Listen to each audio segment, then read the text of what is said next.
Hello everyone! Are you feeling pretty today? You're not going to. No, I'm joking. Today we're gonna have an amazing conversation about men's vanity and some other stuff. Stay tuned if you have questions, if you would like to understand where our inspirations come from and what can we do about it. Bring all your questions on and let's get this started right after our podcast intro.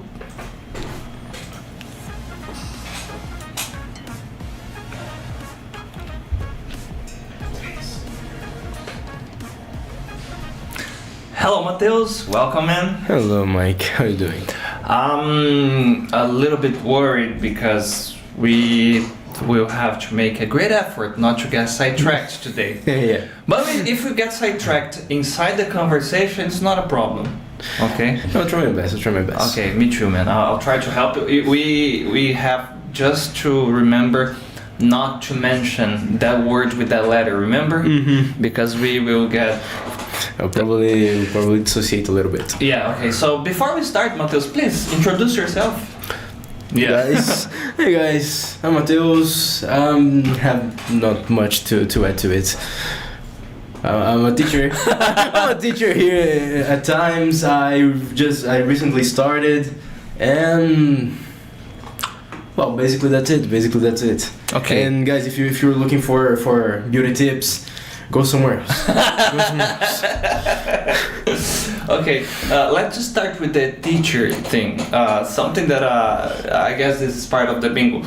Something that I normally ask the teachers is that the story, what happened to you that you became a teacher? And there's always a story behind, I was doing something, a little bit of this, a little bit of that, and then the opportunity came up and here I am teaching. So what is your story, Matheus? How did you become a teacher? Well, you summarized pretty good, yo. I've always worked with, some more physical stuff since I started. But like I had this opportunity in the beginning of this year actually, and I was like, well, why not go for it? It's always nice to try new horizons, and I actually like that a lot. I had absolutely no clue on how to start, but when I was at school, I really don't mean to brag by saying that, but I was one of top of my classes. Nice. And whenever a colleague of mine asked me to explain something, I usually couldn't. Because for me it was so easy to understand things. I understand. So it's like you had the knowledge, but you lacked the didactics of it. Like, how do I explain? It's so obvious to me. Yeah, exactly. So I always like felt guilty and let them then cheat from my tests. But well, it didn't really change while I was growing up. But then suddenly I tried to work a little bit that, because in high school I was definitely not top of my class anymore. It happened to you as well. What was your case? I until the 4th grade I was one of the nerds, like, oh, I understand everything.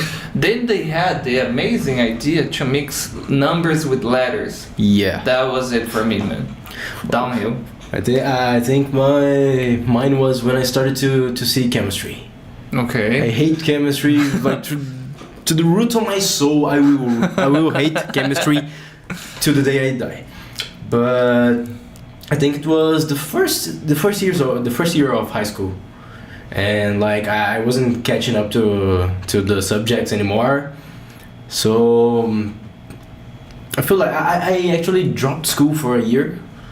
I think it was the last year of high school, because like I couldn't bear with the fact that I went from straight up 10s to giving my best to stay on the average level. This is sorry to interrupt, but this is a very interesting point.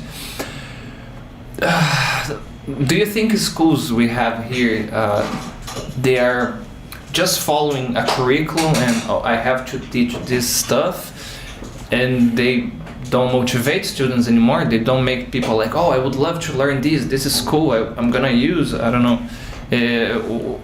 What happened to you? You felt like, man, I'm not going anywhere here. Was something like that? Yeah, basically that. I felt like I really felt like lack of inspiration to continue. I already felt like less motivated because my grades weren't as good as they used to be, and I felt like learning a lot of things that I knew for sure I wouldn't use in my life didn't help. I feel like it depends a lot on the school. I don't know how the educational system works nowadays, but I hope it's better. I feel like it's better. I hope for it. Yeah. There is something that I watched that many years ago, and it was coincidentally when I started teaching. I said, man, this is it. That it was a 13-year-old kid. It's still on YouTube. It's from the time YouTube was young, and not new, young, yeah. And it's called School Hacking. It's a kid who looks like a skater, and he has this long hair, like wearing a beanie, and he's gonna explain how he goes to school and he does everything in a very practical way. And I thought, man, that would be amazing to see something like that in Brazil, you know. Definitely would. Yeah, no, it's amazing because it's like when he's learning physics, he learns how to project a skateboard, for example. So all the formulas, everything is like applicable to something that he's gonna see the practical use, so he feels motivated. When they do the history classes, everybody has to go to a play and be like a historical character. So one is Bob Marley, one is Abraham Lincoln, one is like Joanna d'Arc. It's like this, you know. What was really interesting, did you have a teacher when you were in school that somehow, I don't know, motivated you, like, man, I love having classes with this person, I understand? Oh, definitely. I think it was in 5th grade. Okay. It was the first time that a teacher actually tried to challenge me. Oh, how was it? Whenever we had a question on the book, we had like, regular questions, basic stuff, but she used to make some questions up to ask me, to see if I could understand a little bit more than the text explained. Not just reading a script. Yeah. Man, that's nice. So she was really present. Do you remember her name?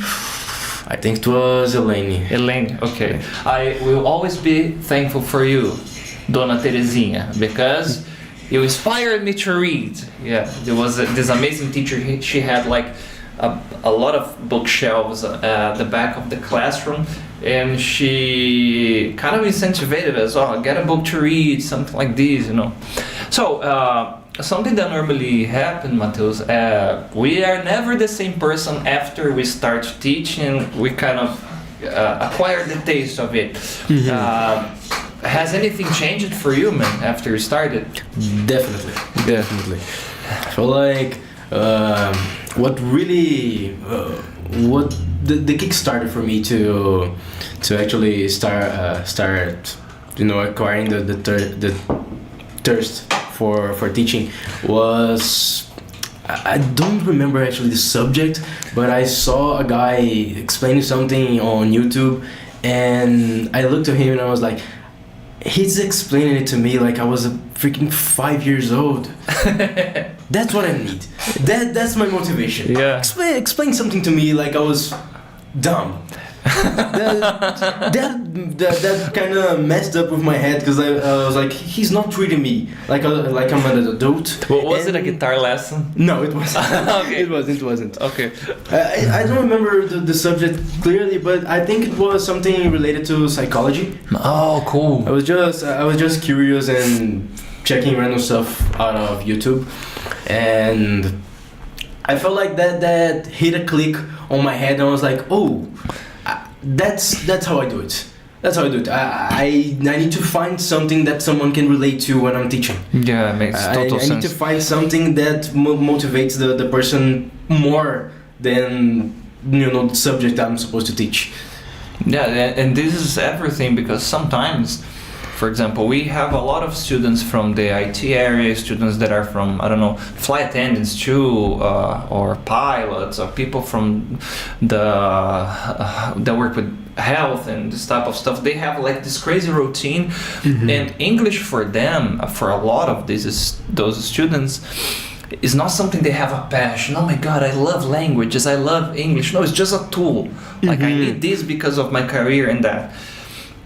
And they have sometimes kids at home, they work, they study. So when they go to classes, they have this heavy load, this heavy baggage, and they're tired. And if you don't give a class that they will relate to something, they have a passion, it will be just one more stuff and they will be tired. So if you can teach like that and do this connection, it's everything, because both of you will start to have fun. You know? That's why usually I always try to put some song or movie reference in my special classes. Animes too. Animes too.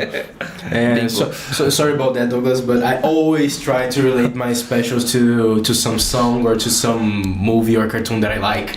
I do the same stuff, man. Oh, shout out to you, Douglas. So, talking about that, Matheus, what are the classes that you like more teaching here? Because we have special movies, songs. Which ones are the ones like, oh, I love this one? Well, by far, I would say it's the song classes. Okay. Because like, I'm gonna give you just an example. Like, I never in my life liked the Beatles. Okay. Like the only song I liked about the Beatles was Twist and Shout. Okay. Because I saw that in the overplayed. I like Help, you know. I liked because of that movie. I don't remember the name of the movie. Oh yeah, I know. The one that used to be in Sessão da Tarde all the time. Yeah. With Matthew Broderick. Yeah. I remember my dad introduced me to that movie, and he was so pumped that I couldn't not be thrilled watching it. So, but I never felt like matched my vibe. And recently we made a song, Hard Day's Night, and I really liked it. So I like to expand my horizons. I like to, kind of strange put it in that way, but I like to being forced to something, because it makes me look outside the box. It makes sense. A lot of, for example, I have my own system to discover new artists and new bands. Normally, we were talking about animes before, but for example, if I like the intro, like we can use Hunter x Hunter and My Hero Academia, for example. I loved the intro song, so I put them on YouTube. Hunter x Hunter, blah blah blah, season and opening song in the band. On the related videos, there will be hundreds of other similar artists. So, okay, nice this one. With pop bands, I'm not a big fan of pop music. Okay, it's better to say I didn't used to be. When we started teaching, song classes, a lot of songs are from pop artists. And then I say, oh, so this is the artist who plays the song that I only knew the chorus, and then I started to enjoy more because of it too. My system is way different than that. I usually, nowadays with ChatGPT, I ask for ChatGPT to analyze the music, the lyrics, the rhythm, everything basically, and give me a top 5 list of music relatable to that one. That's kind of clever. Nice idea too. Yeah. You save a lot of time. Yeah, you gotta filter everything. But I think by now the algorithm on my Spotify knows he knows me too much. He knows me too much. I can't like do that same thing that I used to do, like search for a music and trust that the radio of that music would give me something new. Okay. Well, that's a problem with algorithms in general. They keep you in a bubble, right? Okay, so when you want to break the bubble, what do you normally do? You just randomly, I don't know, go somewhere else? I usually go to the band station, and I delete every music that I already liked. So they kind of create a radio. You refresh the. Yeah. They kind of create a radio with music that I never heard before, and related to that. Okay. Of course, they're still going to put on a few musics that I know, but Okay, so if you're watching us, I want you to know, what do you think is Matheus' favorite type of music? Okay, so put in the chat. And what do you think is my favorite type of music? You already know that. Anyways, let me take a look at the chat here before I forget. Oh, people love you. A lot of people watching us. Nice. Hello, Brenda. Hello, Adriele. Shout out to you guys. Hello, Neil. She said, congratulations, Tato. Yeah. Hi, Olimar. Okay. Where are you from, Matheus? Olimar is asking you. oh, I'm from Campinas. I'm from here, born and raised. Okay. He's asking, how old are you too? I'm 25. 25, okay. All right. Okay. Marcel has some nice questions about our main topic today. How does society influence men's vanity? Okay, so we could put a pin on that, but let's jump right into it. I feel like this topic needs 2 pins. Okay. Because you have to look at it by the straight point of view and not so straight point of view. Okay, so let's go there. So we have that discussion. It's part of one of our classes. I know how, I guess, the nature and nurture thing. Like, part of our influences and tastes and preference being genetic, other part being like acquired through experiences and social pressure and everything. Okay, in terms of men's vanity and beauty standards, do you think it's more one or the other, Matheus, or maybe a combination? Where do you think the influence comes from? Well, I can't say that for everybody else. I feel like it's a mix of everything. I feel like I am who I am today because I was raised to be like that. I like absorbed everything that I have ever experienced, and I feel like nowadays I'm way more vain than I used to be. Okay. Were you weird when you were a teenager? Oh, well. Because if you were not weird when you were a teenager, something was off, Yeah. Okay, Yeah, I wish I could share the pictures, but there was no internet when I was a teenager. Feeling old. Okay, it was at the beginning, to be fair. I'm talking about the 2000. 2001, 2002, yeah. Unfortunately, I had the internet already, and I had a lot of pictures. I think like 3 or 4 pictures with me in high school with ponytails. Sorry, I'm laughing with respect.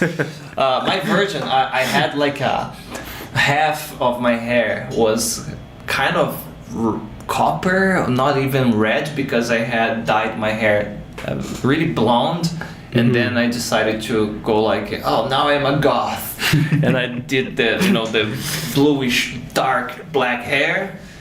And then I stopped at dyeing back, and it was going to red. So imagine my hair was long, here from here down was red. I used to wear like this sweater that looked like Chuck's, the killer, the doll, Yeah, it looked like Chuck, and shorts, long shorts. Long shorts was good one, with all stars, but one red and one black.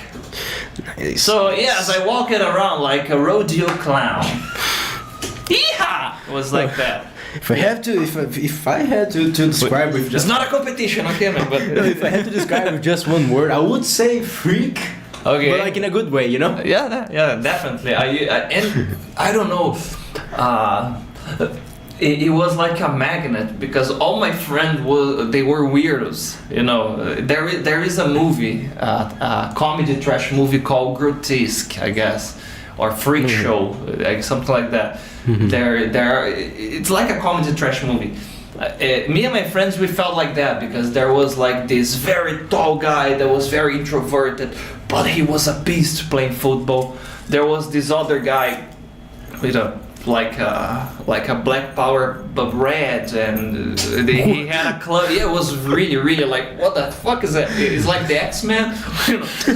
It was a very interesting group of teenagers, but we attracted one another, like, oh, you are weird, I like you, it was something like that. That usually happens. I can like imagine you guys going to hang out, like everybody stepping out somebody's mom's car, and everybody looking like, oh, the circus is in town, right? But the funny thing was, I studied in a public school, kind of a ghetto public school in a way. Mm-hmm. So there was a lot of the bros, there, and we were very weird. But because I used to play football, I was friends of the guys from the hood. Mm-hmm. So it was nice, because I guess the fact that I look like a clown, in a way. Well, bullying was a thing back there, but I tried to be the class clown sometimes, and to be friends, and to be part of the group somehow. So instead of getting bullied, it was more like, oh, you are weird, but we like you, so you can hang out with us here. It was fun. Yeah, that makes sense. I feel like my school is pretty well divided between nerds and jocks, basically. So I always public school, of course. Yeah. Okay. I always felt like, but like everybody feels like, but I always felt like I was the freak. Oh, you were the freak one. Yeah, because like I kind of joined in the mix of being a jock and being a nerd, but try to be always so different from everybody else. Teenagers, man. I don't want to be part of a group, be part of the system. And then you do something that you regret. But there are no pictures of my teenagehood. The ones that exist are in a box in my parents' house, and they will be there forever. And we're gonna be showing that next month, so don't lose the next episode. Fuck no. Okay, maybe we can do this. But do you think that teenagers, we are this hormonal soup, and everything is there, it's really there, and our cortex not fully developed, so we don't have a lot of self-control. Do you remember if your friends or the group you were part, what were the male insecurities? For example, oh, I would like to be popular with the girls, or if you're gay, with the guys, or whatever, and I don't know what to do. Do I have to do, I don't know, change my hair, change my style, I have to be popular, I need to be taller, I need to go to the gym. Mm-hmm. Do you remember what were the insecurities there? Oh, I remember that I joined the perfect group of friends. Okay. We were all like scared of women.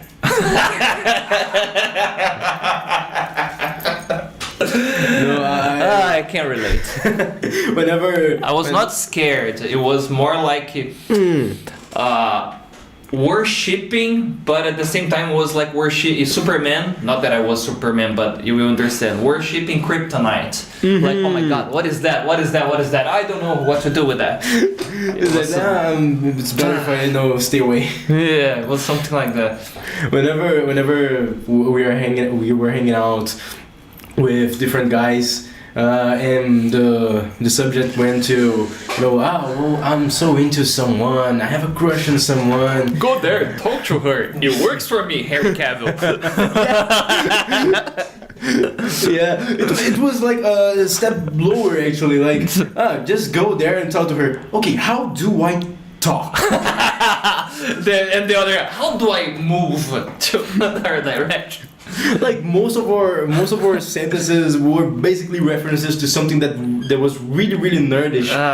So it's like I can't go all to talk to a girl and expect her to understand when I'm referring to Toy Story or something like that.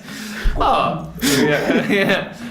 I wanna treat you like a Goku treats. Oh my god, he's a terrible father figure, a terrible husband.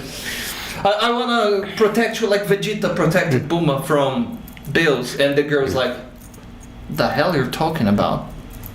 What's wrong with you? Exactly. Like, dude, you're so pretty. I would go to you to infinity and beyond. Like, man, That was actually a good pickup line. No, it wasn't. In the right time, in the right context, with the right person, 0.0000001% of success rate. There was no like nerdy, cool, pretty girl in your group, man. Oh, of course there was. Of course there was. Unaccessible? I wouldn't say so. It's just like we were too dumb to, you know. Okay. When you are too dumb to get a hint, it's complicated. If you are a teenager and you are suffering, it eventually is gonna get worse. But then eventually it gets better. Just be careful with what you do that could be registered online. Okay, that's a real thing. Your reputation could. Be careful on what you do in general. Yeah. That's a good advice. Especially when you're a teenager. Okay. Were you guys, for example, I used to be very worried about my hair, man, when I was a teenager. Like, I like it Sebastian Bach from Skid Row, and he has this long Barbie-ish hair, you know? Mm-hmm. He looks like a Barbie from metal and hard rock, but he's a guy. So he's very androgynous, and hard rock girls, they were all over this guy, like, oh my god! And then I had the brilliant idea to say, oh, I'm gonna have a long hair. You know? Yeah. I'm gonna join a band. Why not? Yeah. Why not? And then I'm gonna be popular with the girls. Everything's gonna work. But what were the strategies that you heard when you were a teenager? Like, oh, we should do this or we should do that. For example, I noticed that you paint your nails. Yeah. This started there when you were a teenager, or it's more recent? I think I was like 16 when I first started doing that. I remember that I was really worried about it, about everybody else's opinion. So I, till like for 2 years, I think I only painted the left one. Only one hand? Yeah. And then you kept it in your pocket, depending on the place. Like, no, the point was to people to ask me why the hell did I paint just one hand? Let me see your hand, and then you. Then I used to be very worried with my father's opinion, because I like it. When I was part of a band, I like it to, you know, paint my nails, eyeliner too, you know. My inspiration was those headliners, those lead vocals from the 80s and 90s, so the guys that were like that. But what was really funny, whenever the band was playing somewhere else, we had this driver that, I mentioned before, he looked like Zacarias from Trapalhões, very short guy. Even his voice, he had a voice like this, was very funny. So imagine that, and then we used to stop at some gas stations, but depending on the city, we were playing in the countryside here. It was a small. So imagine you stop in a gas station, like these old school guys that you imagine playing like the animal game, you know, like Jogo do Bicho, this type of. Yeah, those types of rednecks. Exactly, like this. And then I left the van. I used to go there to get a snack, and everybody was like. Everybody was the hell is that? Seeing like My Chemical Romance going out of the car. That's exactly the vibe that I was giving. But what was interesting in these scenarios was more kind of a glance of curiosity out of a mockery, or like, and judgmental. Yeah, have you ever felt something like this, man, because of your style or something like that? Oh, definitely. When I start painting my nails. I used to, you know, when I was in the bus, I used to hide my left hand to avoid judgment. And whenever I dressed up for like when I was hanging out, I always felt the stares. It could be like judgmental, it could be like curiosity, but I always felt the stares. It was basically unavoidable. And for a short time, I felt like really insecure about it. I felt like I was really annoyed, but then I just stopped worrying. I stopped worrying because, like, I don't remember what exactly clicked on my head, that I was looking in the mirror and I was like, this, what I'm seeing is for me and for me only. If other people judge me, well, I can't say what I want to say because we're live on YouTube, but you okay, you would say like duck them, yeah, instead of fuck them. But okay, oh good, I didn't say that live. Well, you see the office look, right? Yeah. All right. So, do you think today is easier because of the internet? Because, for example, in the 90s of early 2000s, internet was not a big thing. Like, for example, today my mom play games on her phone and she buys stuff online, and my mom is 74. Yeah. So she uses internet, so it would be not like the weirdest thing in the world if she's there and then she enters, I don't know, YouTube or TikTok, and she see like crazy videos and different people. So we have a kind of a better access to diversity. Definitely, we definitely do. But I feel like sometimes people try to act like it's something normal, but when they're hiding that, they don't feel like it is. Ah, understand. Like for instance, some of my dad's friend group, I knew how annoyed they would get by that. So whenever they saw me, they saw my nails for the first time, they were like, "Oh, you're from The Rock," and I was like, "No, I'm just gay." Just so annoying. And they were like, okay. I don't have any problem with that. I even have friends. Like, this is a nice way to give people a shock. Yeah, they feel like in shock. They are so surprised by. I didn't expect that answer. How do I react to that? And something so kind of stupid, like to worry about this kind of stuff. But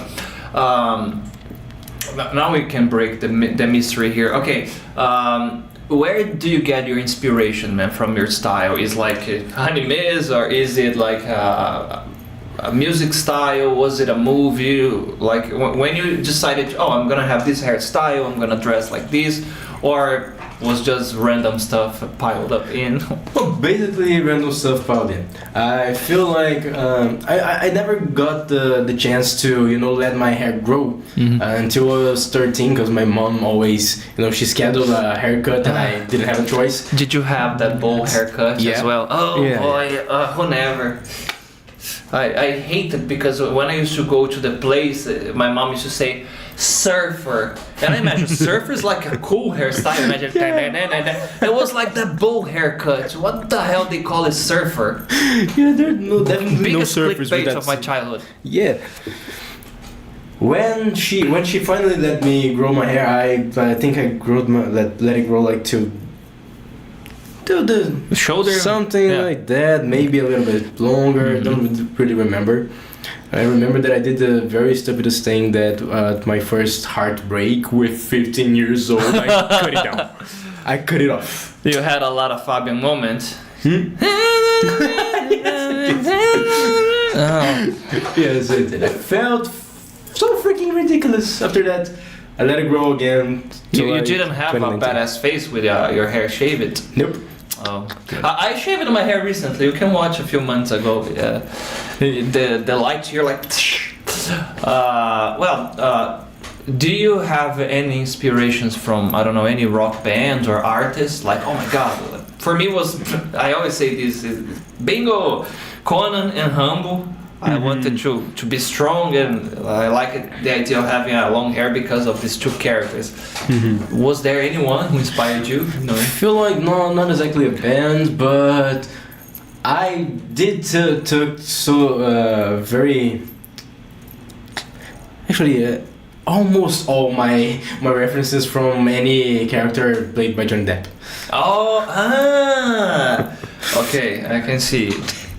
Nice. Yeah. I just recently, stopped to think about it, and I was like, it goes all the way back from when I first watched. It's a nice one. When I first watched the Chocolate Factory, to things that doesn't actually make sense, like Rango.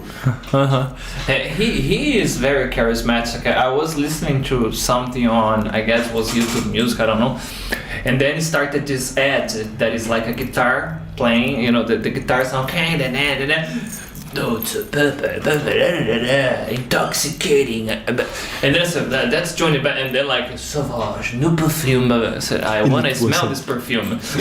Like it was like that. That's totally the type of ad that I would definitely fall for. Okay. All right. Let me take a look at the chat because there's a lot of stuff here. Okay. Okay. Oh, so going back to, you see, we circle around. Going back to Marcel's question, how does society influence men's vanity? Negative, positive way, doesn't influence at all. How do you see this, man? Yeah, I feel like you have two points. You have the straight point of view and not so straight point of view. Mm-hmm. I feel like in straight point of view, you have to follow a very strict line. You know, to be a heterotop. How do you say that in English? Quarterback. Like basically, the quarterback stereotype. Yeah. And that is pretty much, you know, celebrated by society in general. Or you can choose to be a freak. That would be the not so straight point of view. But there are some niches that if you are a little off the quarterback, you can get very popular. I'll give you one. If you're a single and you want to be a freak, take notes. Rock concerts. Depending on the genre, you go there and you can have let's say a more alternative style, different from this standard. But that's the point. That's the word. Alternative. Why is it not standard? It is a standard in that niche, by the way. It is a standard being alternative. Yeah, it's crazy. I know, paradoxical, but that's a very good point, Matheus. Let me get closer to the table now, because we're gonna get serious. We're gonna get serious. Well, alternative style, okay. Long hair, maybe tight jeans or leather pants, depends if you're a metal guy. You dress dark clothes, black, maybe some bracelets and necklaces. If you were a teenager, you know that shirt, the checkered or striped one or the checkered one. All right. Now you imagine, that's alternative, that's unique. Go to a rock concert and say, "Excuse me, I have not seen my brother for a while." And then the other person will ask, "Okay, can you please describe him?" Yes, long hair. He has a very unique style. And they say long hair, black t-shirt. You're gonna be describing, I don't know, more than half of the guys there. Exactly. Yeah. Or you go to a emo event. You know, he has like bangs. Yeah, he's wearing eyeliners. He's not having the best day of his life. He's a little jeans. introverted, you know, something. Rag jeans. Yeah. Classical. Okay. I'll give another one that you can be out of that stereotype. Yeah. Anime events. You go to Comic-Con, for example. You will see a lot of different people there. Oh, not only the cosplayers. Yeah, definitely. The regular people too. Yeah. Okay, so maybe it's a matter of more than, no, seriously, it's a matter of more finding your niche and finding the place that you belong, that you feel welcome, than just maybe adapting to society standards. Yeah, exactly. I feel like if you follow what you want to look like, what you want to follow, it's, you know, you. I don't want to say you're kind of breaking, you know, the standard, but it feels like whenever you're being you, you just forget that the beauty standard exists. Yeah. That was sort of like what I did, because like whenever somebody asked me, "Oh, do you think you would fit in the beauty standard?" I'll be like, "In my standard, I'm on top." Oh, how about society standard? I don't care. I'm on top of mine. That's a good way of facing it, man. It certainly gives us peace of mind as well, because you will get insane, because there's always a new trend, something new getting popular, you know. You simply get crazy, and especially with the internet, everything has already been done. Yeah. I don't know. Try to find something new. I dare you. Yeah. Right now. Try Ronaldo with the cascão hair, for example. You know, and a lot of people did the same. You know. that's another interesting point. If you're already famous and you have status because of something good that people admire, the feeling I have, I don't know if you feel the same, but is you can do whatever you want that people say, is that guy doing that or that girl doing that? All right, cool, let's do it again. That's a nice subject. Till a few years ago, I kind of judged a lot hairstyles, because even though I always try not to judge things into feminine or masculine point of view, I always thought it was really weird for him to wear a skirt on stage, because I didn't felt like it was his vibe. I felt like he was forcing a style. Understand. And I put some really good effort on trying to understand his point. Mostly when I started thinking about forgetting the standards at all, and I was like, well, maybe he wasn't forcing it. It was something that he liked to do. It may seem forced because he has such a presence. He has a status so above, and that kind of feels a little bit forced, but it isn't. And I felt like a slap on my own face when I realized that. Have you ever wore kilt? Not a kilt per se. Do you know that classical e-girl skirt that is not striped, is checked? Checked. Yeah. Okay. I didn't bought it. I had it made. Nice. It's very comfortable. Yeah. Right now it doesn't fit me anymore because I lost so many pounds, but and it got a little bit shorter than I expected. So okay, that could be inconvenient. Yeah. But for a while, I couldn't wear that without feeling that I was forcing something. Mm-hmm. Yeah. There's something that happens, and I have had this conversation with some friends as well. We think like this. When there is a trend, we can think of many. I'll go back to 1999 when they released Matrix. In that time there was starting the vibe with nu metal, and at the same time in the cinema there was everybody wanted to have Neos or Morpheus glasses, the overcoats, that long overcoats. It was like a style, and it was aligned with the music trend as well. And then I think, okay, this is like some visionary marketing group of people that they say, this trend is it's gonna stay, it's gonna happen, people will follow. Or, and they anticipate and release it, or they randomly say, you know what, let's get this, and then people get influenced. Or none of it, it's just a natural movement, and then because it's happening, people put on the screen. And I don't know, I honestly don't know what happens there. When I think about it, I think it was just really good timing, because I feel like starting from the 90s to the early 20s, I feel like it was a really, really good place for pop punk culture, like in general. And we had the American Pie movies with the "Hey Mom, there's something," a lot of songs like that. I don't know. I don't remember the movie that created that song. Scotty doesn't know. Scotty doesn't know. That's me. It was Matt Damon singing in this part. It's about a university that people don't study. I remember that. Marcel is helping us with the movie names of Ferris Bueller's Day Off, 1986. Is the film that Matheus is talking about? Yeah. Thanks. Because they translated like enjoying life in a crazy way. Some made up name like that, Yeah. Always like that.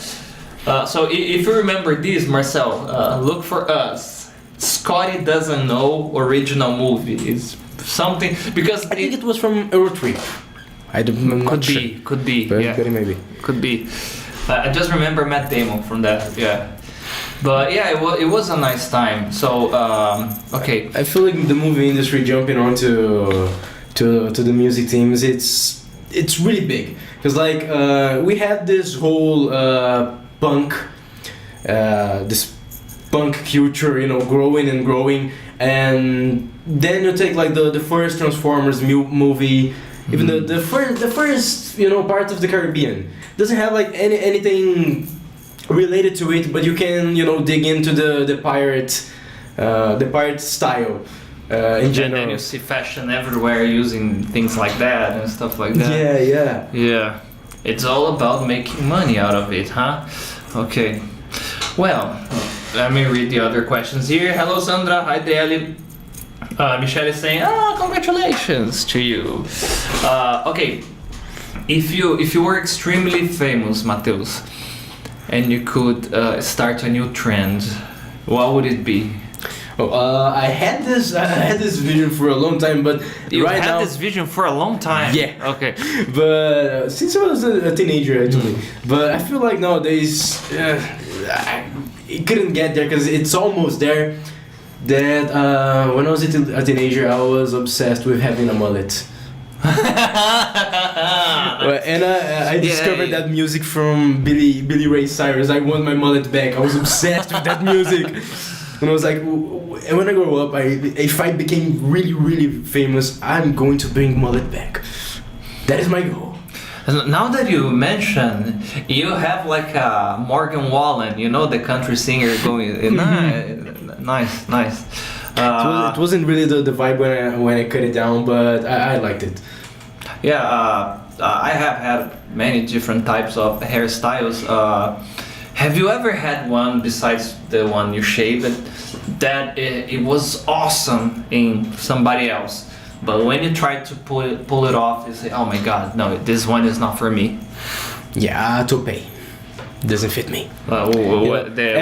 Everything short and in here. Okay. Just like Edward in Twilight. Okay. That strange thing. Yeah, doesn't fit me. Yeah, I hated my face when I had that one because the hair was growing, and there is, I don't know how yours belong, but my hair I have a very thin hair, so depending on how long it is or how short, it gets no regular shape, so but not in a nice way, like you can do like this and they're like ooh style. No, it's like one thing going on here, the other like here, and then like here, and then you see a bald spot right there. So, oh my god, what do I do? Yeah, my hair is exactly like that. That's why that's actually why I started shaving on the sides, cause like I thought it was really weird. This side grew normally, this side grew. It didn't fall down. So that was annoying so much that one day I was like, you know what? I have a shaving machine. Oh, you cut your own hair? Yeah. Me too. That's why it looks like that. By the way, it's time to do the thing. Yeah, and I was like, you know what? My grandma can do it. I feel like I can do it as well. I literally said that. I took 2 mirrors outside because I didn't want to make a mess.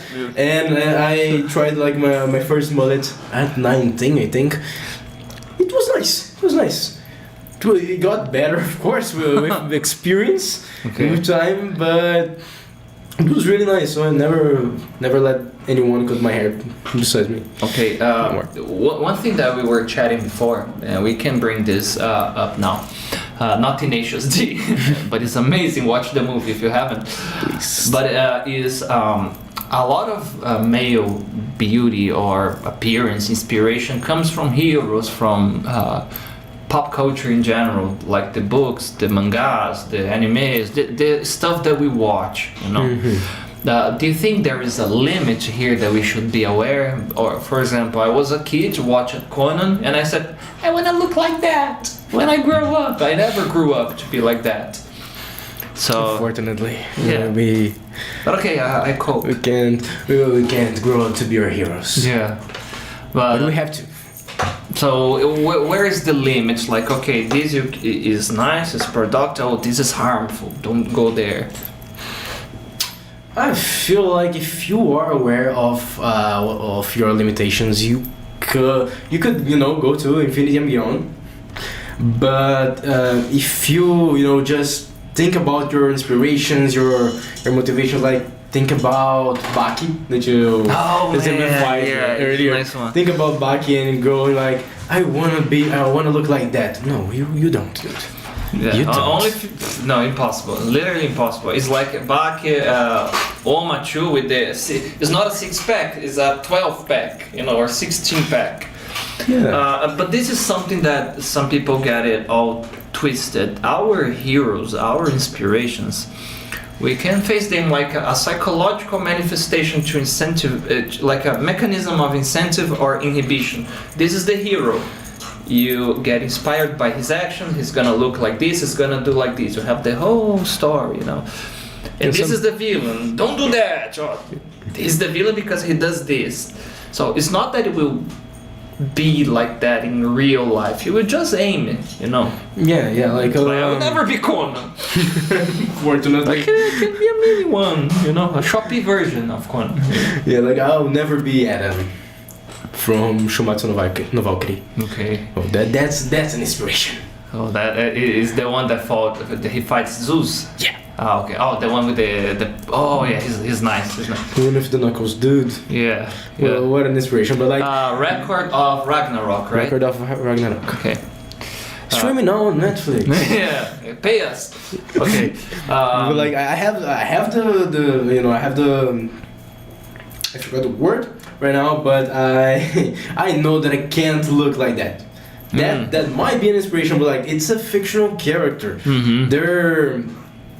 Their body design is not meant to be human based. Yeah. It's meant to be just fancy, attractive to the eye. It's like a exaggeration of something, I see guys on YouTube sometimes like doing Saitama's training, this type of thing.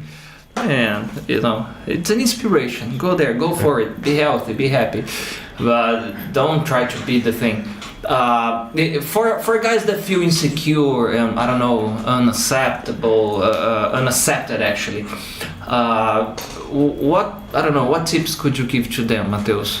I don't know. They look at the mirror, they feel they don't have a nice style, they don't feel handsome or whatever. They say, "Oh my God, I would like to be more attractive, to feel more attractive." Mm-hmm. First things first. The most important part: do therapy. Okay, guys, nice. Go to nice therapy. Mm-hmm. That I feel like my beauty grew like 200% when I started to feel pretty, or to fake myself into feeling I was pretty. Okay, fake until you make it. Fake until you make it. Okay. It doesn't work for everyone, but it worked really nicely. But you know what was happening there? Seriously, if I'm gonna pretend I'm the most handsome man in the world, and not in an egocentric way, or delusional, but I will actually, like if I were, without looking people down or doing anything, you start to build your confidence. Your body language posture will be completely different. You are conveying a message that I belong here. I feel comfortable here. People will respect you. There are studies about it, by the way. Exactly. Like you of course you can go search for inspirations like whenever wherever you want to, but I really like this sentence. It's basically a paradox. Whenever I accept who I am is when I actually change. No. I feel like you may not change anything physically, but when you look in the mirror, you're going to see like something that you admire, something that you can appreciate. Oh, and this is awesome. It's one of the best feelings ever. Of course, it's easier. Sorry to interrupt you, but you're right. It's easier said than done, of course. Yeah. You have to put a lot of work on it, but I don't know. Asking your question, I feel like what you have to do to, be, one with the standard. It's be the standard. Be your own beauty standard. Like don't compare yourself to others. Compare the others to you. And have fun too. Like I see the old styles that I had, you know, the whole timeline, and you have fun. Like look, I don't know what I was thinking, but that was me, you know, or a version of me back then. That was age appropriate. Like I was 15. Of course, I was going to wear a jacket on the hottest day of the year with my freaking boots. Remember the overcoat that I mentioned, Matrix? I had a group of friends who used to wear that to go to school, to public school, 30 fucking something degrees, and we were like, oh look, I look like Neo, the hog on the stick version, you know. I don't remember where I took that from, but I remember there was a time that I used to wear like 6 or 7 different colors. It looks like a combine. Yeah, it was something like that. You mentioned something spot on, Matheus, that you mentioned therapy. And something that is important to say, look for the right fit for you. Now, I'm deadly serious, especially for men. You will have to find the nice fit with the professional, the nice therapy style, but it can work and it's gonna be awesome, you know. It can take months, it can take years, it doesn't matter how long it takes, but it can help you to find the core of whatever is happening that makes you feel uncomfortable, you know. And it's a very nice feeling when you have the capacity to surprise yourself in a positive way, like, oh, I did that, whoa, you know. I normally do this and I say, oh my god, I did that, damn. No, but it's a really nice feeling when you look yourself in the mirror and say, I dressed up, I look really, really nice. But it's way cooler feeling when you look at the mirror, like when you're your casual outfit in your routine daily basis, and you look like, that's incredible. No, that is someone handsome. Yeah, it's a nice feeling. Okay, more questions here. Hi, I am. Okay, a question from Fafa here. She's asking. What? FIFA, sorry. FIFA. FIFA. She's asking, what do we find beautiful in people beside their appearance? Okay, so some maybe personality trait or characteristic. You cannot ask this question to straight guys because they will give you the most boring answer ever. So the way you frame it was nice. Besides the physical appearance, what do you consider attractive? Like, I feel like my standards to beauty to other people is really low in a way. I feel like whenever someone treats me right, I started to feel attracted to them. So you like polite people? basically. I feel like if you do the basics, because I feel like I kind of grew up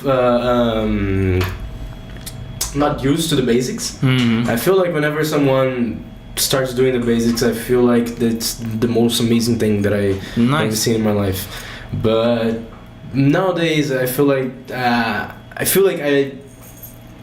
I deserve to treat myself a little bit better, to go beyond the basics, because the basics are the basics. And I feel like what attracts me to people is how they can fascinate me. I feel like whenever you talk of a subject that you like, and I got to see that you are genuinely, thrilled to talk about that, I found that really, really attractive. No, that when the conversation, the connection happens and you click, yeah, it's amazing. One more question from FIFA. Teacher Matheus, do you have a girlfriend? No, I don't. Oh, the guy is single. Okay. I loved the awkward silence. Oh, the guy is single. I feel like it would be the perfect moment for me to do. Yeah. Oh.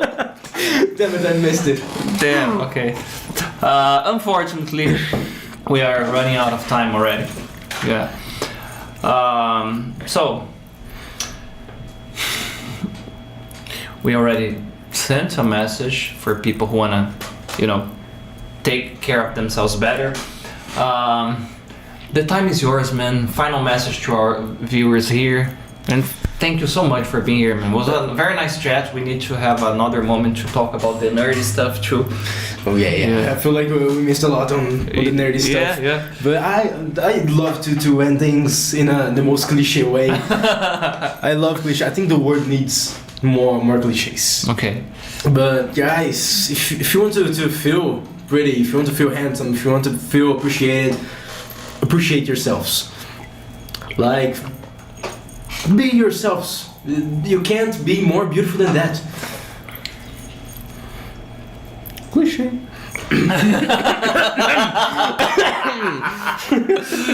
Okay. So thank you so much, guys, for all the messages. This is very nice because I guess I hope everybody that we're watching as you feel a little prettier after that, you know. Don't forget, this episode is going to be on Spotify tomorrow. Like the video, send a message, okay? Next week, I hope to see you right there, whatever you are, in our next episode of Talking Times. Bye bye, beautiful people.